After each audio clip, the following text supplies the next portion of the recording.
Well, you kind of, I'm sure, heard your name was out there as the trade deadline came closer and closer. What was just your first thoughts when you found out it was Atlanta you were going to? Couldn't have been happier. I grew up a Braves fan, so coming here to be a part of this team and a part of this ride, it's pretty special. How about to just do it with Mark and the other additions, Chris as well? I mean, just the back end of the bullpen this team's putting together. Yeah, I mean, this organization obviously had some issues that they wanted to fix, and we're here for that reason, and we're all looking forward to getting out there and getting the job done. You grew up as a Braves fan, but you're also coming to a first place team. I mean, that's got to feel From last to first happened overnight. So it's got to feel good to. Yeah, it feels great. It's going to feel better once I get out on the field and put on the uniform. Have they told you at all a little bit about what your role will be? Or? I'll be out there in the ninth.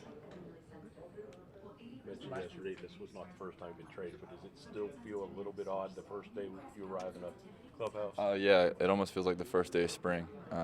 Meeting everybody, meeting all the new faces, figuring out where everything is.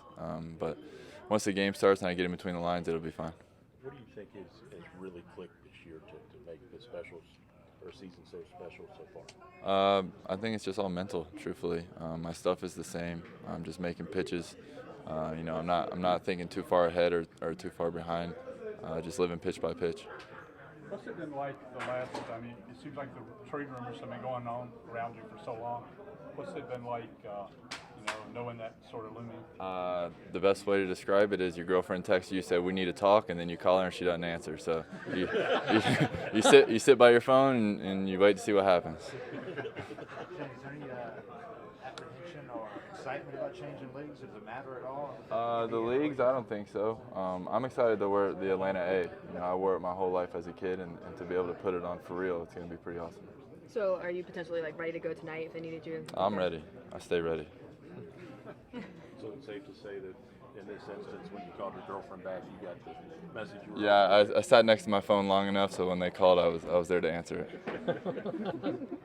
As you look around the clubhouse, some of the names you're going to be playing with, and I'm sure you know the team a little bit. Just what's your thoughts in terms of what you think you guys can do? I think we can win it all. I mean, that's why we're here. I'd imagine the guys in this locker room are riding this wave and enjoying it, and I'm looking forward to riding it with them. You talked about it being the first day of spring. Does it kind of rejuvenate you, though, as a player to know that how much these games mean going forward? Yeah, like this last week has almost felt like the last week of the season because I didn't know what was going to happen. I didn't know where I was going to be. I was ready for it to kind of be over just so I could know. And now that I'm here, I'm ready to go, and we'll get it popping. The people that haven't had the opportunity to see much over in Detroit, American League, what can fans expect to see from you as a closer here when they come over here? A competitor, a guy that's going to compete every time out. The way I've always described it is, if you're in a boxing ring throwing haymakers, it's the same thing. I'll be out there throwing my haymakers. They'll be throwing theirs. One of us will get knocked out. Hopefully, I'm the last man standing.